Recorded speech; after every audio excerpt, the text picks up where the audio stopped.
الحمد للہ وحدہ والصلاة والسلام علی من لا نبی بعدہ اما بعد۔ نون ساکنہ اور تنوین، ان کی گفتگو چل رہی ہے، اور پہلے سبق میں ہم نے اظہار کے بارے میں پڑھا تھا۔ قاعدہ آپ کو بتایا تھا کہ نون ساکنہ اور تنوین ایک ہی چیز ہے اصولوں کے حساب سے، لکھنے کا انداز مختلف ہے لیکن حقیقت دونوں کی ایک ہی ہے۔ فرق یہ ہے کہ نون ساکنہ کسی بھی لفظ کے بیچ میں بھی آ سکتا ہے، ساکن نون جس کو پچھلے والے لفظ سے ملایا جا رہا، حرف سے ملایا جا رہا ہو، جیسے من، اور یہ نون ساکنہ کسی لفظ کے آخر میں بھی آ سکتا ہے، جبکہ تنوین ہمیشہ لفظ کے آخر ہی میں آئے گی۔ دو زبر، دو زیر، دو پیش کو تنوین کہتے ہیں، ضمتان، فتحتان، کسرتان۔ ان کا قاعدہ یہ ہے کہ قرآن میں جتنے حروف ہیں ان کو 4 حصوں میں تقسیم کر دیا گیا۔ الف، با، تا، حروف تہجی جو عربی زبان کے ہیں 28، ان کو 4 گروپس میں تقسیم کر دیا گیا۔ اب نون ساکنہ اور تنوین کے بعد اگلا لفظ، اگلا حرف جو بھی ہوگا وہ ان میں سے جس گروپ کا ہوگا اس کے مطابق اس کو ادا کیا جائے گا۔ تو 4 قسم کے ہی حکم ہو گئے: اظہار، اخفاء، قلب یا اقلاب اور ادغام۔ تو جب بھی نون ساکنہ یا تنوین آئے تو پہلا کام یہ کرنا ہے کہ اس کے بعد والے حرف کو دیکھنا ہے، بعد والا حرف جو ہوگا اس کے مطابق اس کو ادا کیا جائے گا۔ تو کل ہم نے پڑھا کہ اگر اس کے بعد والا حرف حروف اظہار میں سے ہو، اور وہ کون سے ہیں؟ حروف حلق ہیں، حمزہ ہا، عین ہا، غین خا، حمزہ ہا، عین ہا، غین خا۔ یہ 6 حروف میں سے کوئی بھی اگر آ جائے تو اظہار کریں گے، مطلب یہ کہ اس کو سیدھے طریقے سے پڑھیں گے، نہ لمبا کریں گے نہ زیادہ اس میں ناک میں آواز گھمائیں گے، غنہ وغیرہ زیادہ نہیں کریں گے جیسا کہ عام حالات میں لوگ پڑھتے ہیں۔ آج ادغام کو پڑھیں گے۔ ادغام کا مطلب ہے ملا دینا، ایک چیز کو دوسری چیز میں ملانا، ایک کو دوسرے میں پیوست کر دینا۔ اور یہ یرملون یاد رکھ لیجیے، یرملون، اس میں تو حروف حلق یاد کیے تھے، حمزہ ہا، عین ہا، غین خا، اس میں یرملون، یرملون، یرملون جس طرح سے یاد کر لیں، یا را، میم لام، واو نون، ان 6 حروف میں سے کوئی بھی اگر آ جائے تو ادغام کیا جاتا ہے۔ اب بعض ادغام مکمل ہوتے ہیں اور بعض نامکمل۔ پھر جو مکمل ہوتے ہیں وہ یا تو غنہ کے ساتھ ہوتے ہیں یا بغیر غنہ کے، اور جو نامکمل ہے وہ ہمیشہ غنہ کے ساتھ ہوتے ہیں۔ تو گویا یہ جو 6 ہیں یرملون کے، یا، را، میم لام، واو نون، یہ 2 گروپ میں بن گئے۔ لیکن یہ تفصیل آپ کو یاد کرنے کی ضرورت نہیں ہے، اس سے پریشان نہ ہو، یہ خالی سمجھانے کے لیے آپ کو بتایا جا رہا ہے کہ آپ کرتے کیا ہیں۔ کیونکہ ادغام کرنا، جو لوگ انڈیا، پاکستان، بنگلہ دیش سے اردو زبان والے لوگ ہیں جن کو اپنے ممالک میں قرآن پڑھایا جاتا ہے اساتذہ کے ذریعے، ان کے لیے یہ بہت آسان ہے، وہ یہ کام خود ہی کرتے ہیں، یہ ان کے لیے کوئی نئی چیز نہیں ہے، الحمدللہ ان کے لیے بہت ایزی ہے اس سلسلے کو سمجھنا۔ تو یرملون کہیے غنہ کے ساتھ اور بغیر غنہ کے، تو اب یہاں دیکھ لیجئے، یا، واو، میم اور نون میں غنہ کیا جاتا ہے۔ اب آپ اس کو کیا پڑھیں گے؟ آپ بالکل صحیح پڑھیں گے جو آپ پڑھیں گے، اس لیے کہ آپ کو معلوم ہے کہ یہ فَمَن يَعْمَلْ ہے، بس فَمَن میں ذرا غنہ، ناک میں آواز گھمائیے، اس کو چھپائیے مت، یعنی فَمَن يَعْمَلْ کہنا غلط ہوگا، فَمَن يَعْمَلْ نہیں، فَمَن، دیکھیں ناک میں آواز آنی چاہیے، فَمَن يَعْمَلْ، فَمَن يَعْمَلْ۔ تو یہ یا کی مثال، تنوین خیرا یرہ، خیرا یرہ، وہی تنوین ہے اور آگے یا ہے، تو فوراً نون ساکنہ آئے یا تنوین آئے، اس کے بعد والے کو دیکھا تو وہ یا ہے، اگر یا ہے تو حروف یرملون میں سے ہے، ادغام کریں گے غنہ کے ساتھ۔ اسی طرح واو میں بھی ہوتا ہے، میوں ولی ولا نصیر، میو میو، اس کو نون کی آواز نکالیں گے ناک سے اور واو سے ملائیں گے، میو ولی. اسی طرح شیء وکیل، شیء سو شیء ایو نہیں کریں گے اس کو، ایو ناک سے آواز آنی چاہیے غنہ کی. اسی طرح ممال، ممال، یہ نون کی جگہ میم، اور میم میں ایسا مکمل ادغام کیا ہے کہ نون کی آواز ہی غائب ہوگی لیکن غنہ باقی رہے گا جیسا کہ سب میں رہتا ہے. سو من مال نہیں پڑھ سکتے اس کو، مم مال آپ ایسے ہی پڑھتے ہیں کیونکہ میم پہ مشد لگا کے انہوں نے آپ کے لیے آسان کر دیا کہ ڈائریکٹ اس میم میں ملا دو. اسی طرح خیر من الف شہر، خیر من الف شہر، ولن نشرک، ولن نشرک. اسی طرح شیء نکر، شیء نکر، تو یہ غنہ کی آواز آنی چاہیے ان چاروں میں. اس کے برعکس جو لام اور را ہے، لام اور را، ان میں وہ نون بالکل گرا دیا جائے گا، نون پڑھا ہی نہیں جائے گا، ناک سے کوئی آواز نہیں آنی چاہیے. تو ملدن، دیکھیے ملدن، ملدنہ، ملدنہ، اس میں نون کی کوئی آواز ہی نہیں ہے. مل مل، تو مل نہیں کریں گے، ناک سے آواز بالکل نہیں آنی چاہیے بلکہ سیدھا لام میں ملدنہ، ملدنہ.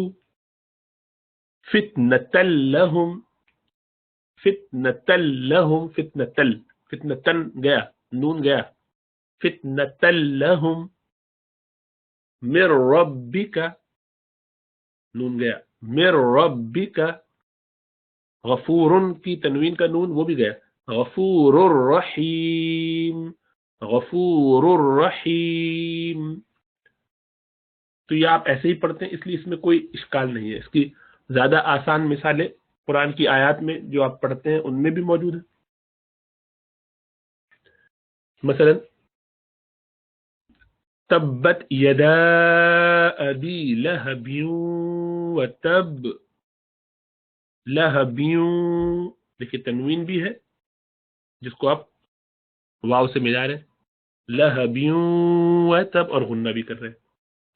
اور فمن یعمل، اسی طرح عاملۃ ناصبہ، حبل من مسد،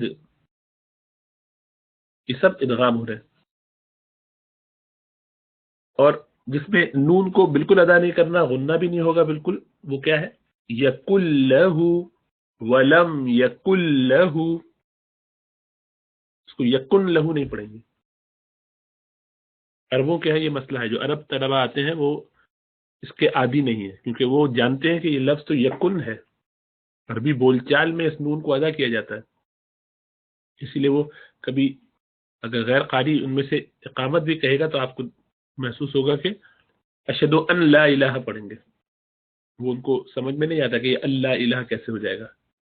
ولم یکن لہو کہیں گے اگر ان کو کسی استاد نے نہ پڑھایا ہو، کیونکہ یہ ان کے لیے تو لفظ تو معنی کے حساب سے ولم یکن لہو ہی بننا چاہیے عربی قاعدے سے، لیکن قرآن مجید کی تلاوت میں وہ لہجہ دیکھا جاتا ہے جو عربوں کے یہاں متواتراً چلتا چلا آ رہا ہے رسول اللہ صلی اللہ علیہ وسلم کے زمانے سے.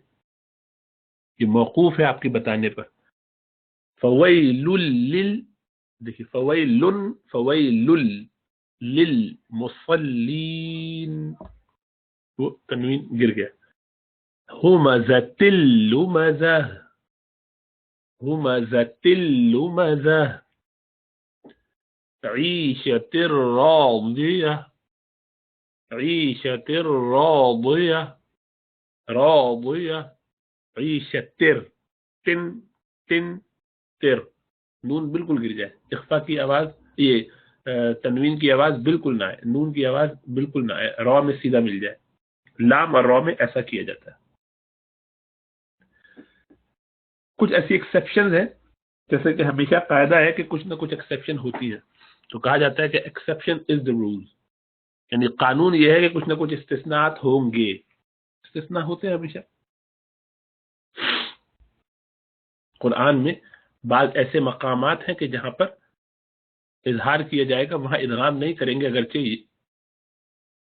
حروف یرملون میں سے کوئی پایا جائے، اور اس کی مثال یہ ہے یاسین والقرآن الحکیم، تو اس کو یاسین نہیں پڑھیں گے، حالانکہ آخر میں آپ کے پاس یاسین نون ساکنہ آ رہا ہے نا، یاسین نون ساکنہ ہے اور آگے واو ہے، تو یاسین والقرآن ایسے نہیں پڑھ سکتے، کیونکہ ایسے ہی ادا کیا گیا ہے، ایسے ہی پڑھنا ہے جیسے سکھایا گیا ہے۔ یہ بھی کہہ سکتے ہیں کہ دو الگ لفظ ہیں، لیکن یہ ہمیشہ ایسا نہیں ہوتا، دو الگ آیتوں میں لفظ آیا ہو تب بھی کیا فرق پڑتا ہے، بہت سی جگہوں پر ایسے دو الگ لفظوں کو ملایا جاتا ہے تو وہاں پہ بھی کیا جاتا ہے، لیکن یہاں نہیں کرنا، اس لیے کہ یہ قاعدے کے مطابق نہیں ہے۔ جبریل نے ایسے ہی سکھایا، رسول اللہ صلی اللہ علیہ وسلم نے امت کو ایسے ہی بتایا۔ اسی طرح نون، تو یہ ہے نون میں بھی نون ساکنہ ہے آخر میں، دیکھیے ہم بول کیا رہے ہیں، نون نون ساکنہ، نون والقلم وما يسطرون، اور اسی طرح وقیل من راق، وقیل من راق، یہ سین سکتے کا ہے، تو یہاں تھوڑا سا پوز کرنا ہے، سانس نہ ٹوٹے، تو اس کو وقیل من راق نہیں پڑھیں گے، حالانکہ را یرملون کا را ہے، لیکن یہاں نہیں ایسے کریں گے، یہ استثناءات ہوتے ہیں اس کے مطابق چلتے ہیں۔ بس یہ آسان ہے، ادغام ماشاءاللہ سب لوگ بالکل صحیح طریقے سے کرتے ہیں، الحمدللہ ہمارے یہاں یہ مشکل چیز نہیں ہے، آسان ہے۔ اعوذ باللہ من الشیطان الرجیم، بسم اللہ الرحمن الرحیم، هل اتاک حدیث الغاشیہ، غین کو بھاری پڑھنا، غاشیہ، آخر میں ہا نکالنا ہے کیونکہ یہ تا ہا بن جاتی ہے، وجوہ یومئذ، تنوین کے بعد دو پیش کے بعد یا آیا یرملون کا، تو ادغام کریں گے غنہ کے ساتھ، وجوہ یومئذ، تنوین کے بعد اب آگے خا ہے جو حروف حلق میں سے ہے، اس پہ اظہار کیا جاتا ہے، تو وہاں پہ لمبا نہیں کریں گے، نہ ملائیں گے نہ غنہ کریں گے، وجوہ یومئذ خاشعہ، خاشعہ، خا بھاری پڑیں گے، حروف مستعلیہ میں سے ہے، خص ضغط قض، حروف مستعلیہ، عاملۃ ناصبہ، یہ تنوین کے بعد نون آیا یرملون کا، تو یہاں پر غنہ کریں گے، عاملۃ ناصبہ، ناصبہ، صاد موٹا پڑھیں گے، آخر میں ہاں کی آواز رہنی چاہیے، ناصبہ، باہ، باہ، یہ ہمز کے ساتھ جو ہا آ رہا ہے یہ بھاری والا یہ ہونا چاہیے، ورنہ ناصبہ ناصبہ ناصبہ کہتے رہیں گے تو اس کا مطلب ہے ہا کھا گئے، تو آپ اس طرح اگر پڑھتے رہے ہیں تو آپ اندازہ کیجئے قرآن میں کتنی جگہ ایسے حروف آتے ہیں، ایسے آخری میں گول تا، یہ اکثر لوگ کھا جائیں گے، تو قرآن کی اس کا مطلب ہے زندگی میں آپ نے ایک تلاوت بھی مکمل نہیں کی، کہ آپ تو اس کو هل اتاک حدیث الغاشیہ، وجوہ یومئذ خاشعہ، خاشعہ، عین زبر ع، عاملۃ ناصبہ، تصلی نارا حامیہ، تسقی من عین آنیہ، تو کتنے یہ سارے ہاں کھا گئے، تو آپ نے قرآن کے جتنے حروف ہیں سب آج تک ادا ہی نہیں کیے، اس کا مطلب ہے، تو ہم سمجھ رہے ہیں ہم نے بڑے قرآن ختم کیے، بہت دفعہ پڑھا، حقیقت یہ کہ ایک دفعہ بھی پورا مکمل نہیں کیا، تو اس لیے دیکھنا چاہیے کہ ہم توجہ سے پڑھیں قرآن، اساتذہ کے ساتھ پڑھیں اور توجہ کے ساتھ پڑھیں، تاکہ ایک دفعہ مکمل ہو جائے، پھر آہستہ آہستہ پریکٹس میں وہ آ جائے گی چیز، اس سے پریشان نہیں ہونا چاہیے کہ پہلے نہیں ہوا گا، صحیح کوئی بات نہیں، لیکن یہ احساس ہونا چاہیے کہ ہمیں اس کو ٹھیک کرنا ہے، ساری زندگی لگے رہنا چاہیے قرآن کو درست کرنے میں۔ تصلا نارا حامیہ، تصلا صاد موٹا ہے، نارن را بھی موٹا ہے، لیکن آگے ہا آ رہا ہے تنوین کے بعد تو ہا بھی حروف حلق میں سے تو اظہار کریں گے. تصلا نارا حامیہ، نارا حامیہ، جھٹکا نہیں، سیدھا سیدھا، نارا حامیہ، ایسے نہیں، نارا حامیہ، نارا حامیہ، میاہ می حامیہ، یہ ہا آخر میں آنا چاہیے.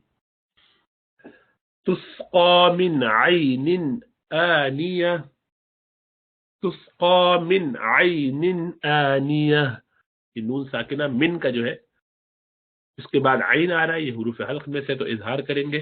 اور عینن کے نون کے نیچے دو زیر ہے اور اس کے بعد آگے حمزہ آ رہا ہے. بتایا تھا کہ الف پر زبر زیر پیش کچھ بھی آ جائے تو وہ حمزہ ہوتا ہے. یہ کھڑا زبر اس کو بھی حمزہ بنا دے گا. حمزہ بھی حروف حلق میں سے، اس لیے یہاں بھی اظہار کریں گے. تسقى، قاف بھی موٹا ہے، تسقى من عين آنية ليس لهم طعام، طعام بھاری ہے، طعام تنوین کے بعد آگے پھر حمزہ آیا، الف کے نیچے زیر ہے، حمزہ بن جاتا ہے. حمزہ بھی حروف حلق میں سے تو اظہار کریں گے. طعام الا من ضریع. اب اس نون ساکنہ کے بعد ضاد ہے جو حروف اخفا میں سے، جو بھی ہم نے پڑھا نہیں ہے وہ آئندہ پڑھیں گے. ضریع لا يسمن ولا يغني، يغني بھاری ہے غیر من جوع. نون ساکنہ کے بعد جیم ہے جو حروف اخفا میں سے اخفا کریں گے. تو جوع کو کیوں کھینچا اور ضریع کو کیوں کھینچا تھا؟ اس لیے کہ دونوں پہ ہم وقف کر رہے ہیں آیتوں پر، اور ما قبل آخر یعنی آخری حرف سے پہلے والا حرف حروف مد میں سے ہے. واو ساکنہ اس سے پہلے پیش، یا ساکنہ اس سے پہلے زیر آ رہا ہے، را کے نیچے زیر ہے. ضریع. وجوہ یومئذ ناعمہ، تنوین آیا وجوہ، وجوہ اس کو یا یرملون کا یا آیا، جیسی تنوین آیا اس کے بعد والے کو دیکھیں، وہ یرملون کا یا ہے تو اس میں ادغام کریں گے ما غنہ، غنہ کے ساتھ. یو یہ لین میں سے ہے، واو ساکنہ سے پہلے زبر. یومئذ تنوین پھر آیا، ذن، ذن زبان کی نوک لگا کے ادا کرنا ہے. ذن آگے نون ہے، یرملون کا نون، اور اس پہ آپ غنہ کریں گے. یومئذ ناعمہ لسعیہا، عین درمیانہ گروپ میں سے ہے، بینیہ توسط والا، تو اس کو جھٹکے سے ادا نہیں کرنا. لسعیہا راضیہ، راضیہ ضاد ہے. فی جنت، نون مشدد ہمیشہ غنہ ہوتا ہے، اور تنوین جو جنت کے اندر ہے تاکہ نیچے دو زیر، اس کے بعد عین آ رہا ہے، عین حروف حلق میں سے ہے اور حروف حلق پر اظہار کرتے ہیں تو اس میں کھینچیں گے نہیں، غنہ نہیں کریں گے. فی جنت عالیہ، عالیہ. صدق اللہ العظیم. السلام علیکم ورحمۃ اللہ وبرکاتہ.